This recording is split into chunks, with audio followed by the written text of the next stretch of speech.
Hello friends, कैसे उम्मीद करते हैं कि आप सभी अच्छे होंगे। तो गुप्त साम्राज्य देखेंगे। 71 बीपीएससी के लिए बहुत ही इम्पोर्टेंट है।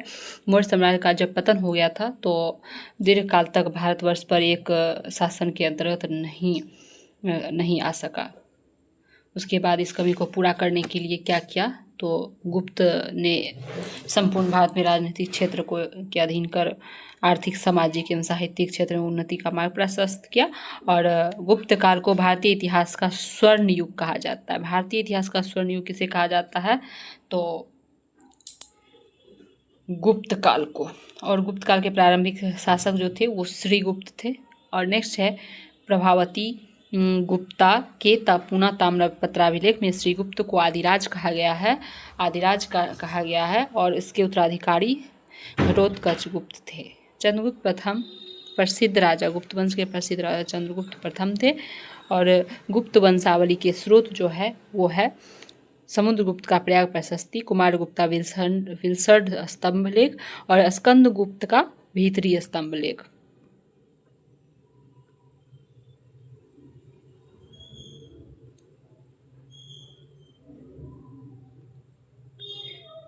नेक्स्ट है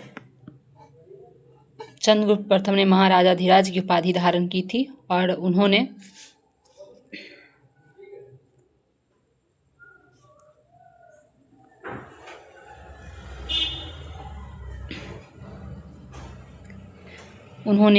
लिच्छवी की राजकुमारी कुमार देवी के साथ विवाह किया।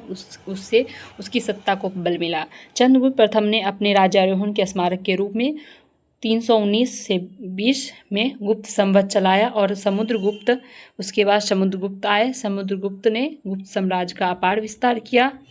और समुद्रगुप्त के विषय में जानकारी हरिसेन रचित प्रयाग प्रशस्ति से मिलता है। नेक्स्ट है रिद्धपुर अभिलेख में समुद्रगुप्त को तत्पाद परिगृहित कहा गया। समुद्रगुप्त अपनी विजयों के लिए प्रसिद्ध था। उसने 100 युद्धों का विजेता, उन्हें समरसता कहा जाता था, जो 100 युद्ध का विजेता अर्थ होता है। इससे V.A. स्मिथ ने समुद्रगुप्त को भारत का नेपोलियन भी कहा। समुद्रगुप्त ने दक्षिणापंथ के 12 राजा और आर्यवर्त के 9 राजा को परास्त किया। और समुद्रगुप्त ने वन प्रदेश के सभी राजाओं को परिचायक बनाया। और स्कंदगुप्त के भीति अभिलेख से पता चलता है कि समुद्रगुप्त जब विजय हुआ था तो अश्वमेध यज्ञ करवाए थे।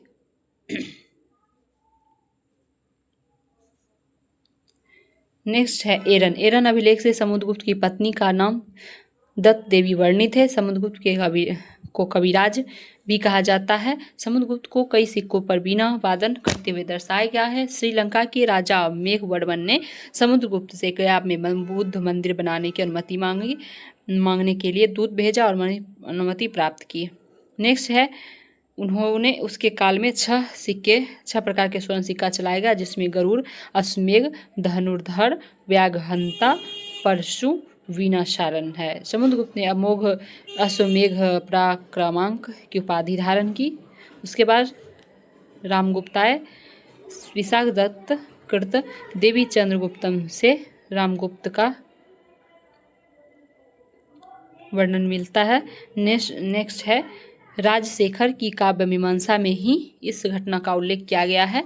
और नेक्स्ट इसके राजा जो थे गुप्त वंश के चंद्रगुप्त द्वितीय, जिन्हें विक्रमादित्य कहा जाता है। चंद्रगुप्त द्वितीय समुद्रगुप्त एवं दत्त देवी का पुत्र था। उसके शासनकाल में गुप्त साम्राज्य अपने उत्कर्ष पर कब पहुंचा, तो चंद्रगुप्त द्वितीय के समय में। इसे सांची के अभिलेख में देवराज एवं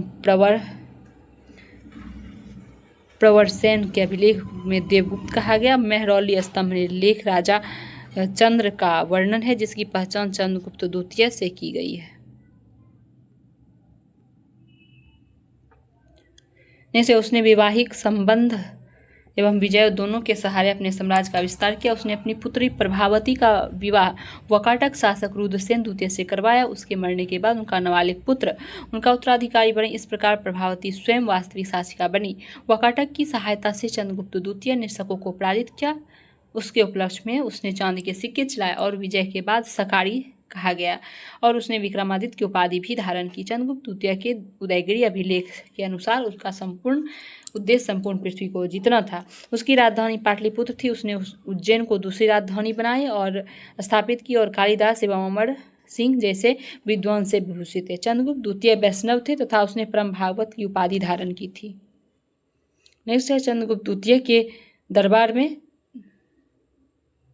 9 रत्न थे और उनके समय में चीनी बौद्ध यात्री फाहियान भारत आया था। 9 थे, उसमें कालिदास थे, अमर सिंह थे, शंकु थे, धन्वंतरी, झपनक, वैताल भट्ट, वररुचि, घटकरपर, वराहमिहिर। चंद्रगुप्त द्वितीय ने कालिदास को अपना राजदूत बनाकर कुंतल नरेश भेजा। नेक्स्ट है कुमारगुप्त प्रथम मंदसौर अभिलेख से कुमारगुप्त प्रथम के शासन का वर्णन मिलता है। सबसे अधिक अभिलेख 18 कुमारगुप्त वन के मिले हैं। हुन का आक्रमण इसी के समय में हुआ था। तुमुल अभिलेख में कुमारगुप्त प्रथम की शरदकालीन सूरी कहा गया। कुमारगुप्त प्रथम ने व्याघ बाल पराक्रम, महेंद्रादित्य, अजित महेंद्र, अश्वमेघ महेंद्र आदि उपाधियां धारण की। नालंदा विश्वविद्यालय की स्थापना कुमारगुप्त प्रथम ने ही करवाया था। उसका शासनकाल 40 वर्ष का था, जिसमें उसने गुप्त साम्राज्य को अक्षुण्ण रखा। स्कंदगुप्त इसे विक्रमादित्य की उपाधि धारण की थी। जूनागढ़ अभिलेख से पता चलता है कि गिरनार के प्रशासक चक्रपालित ने सुदर्शन झील के जीर्णोद्धार कराया था। स्कंदगुप्त का भीतरी अभिलेख हुनों द्वारा आक्रमण की जानकारी देता है और तोरमान में हिरकुल प्रसिद्ध हुन राजा थे।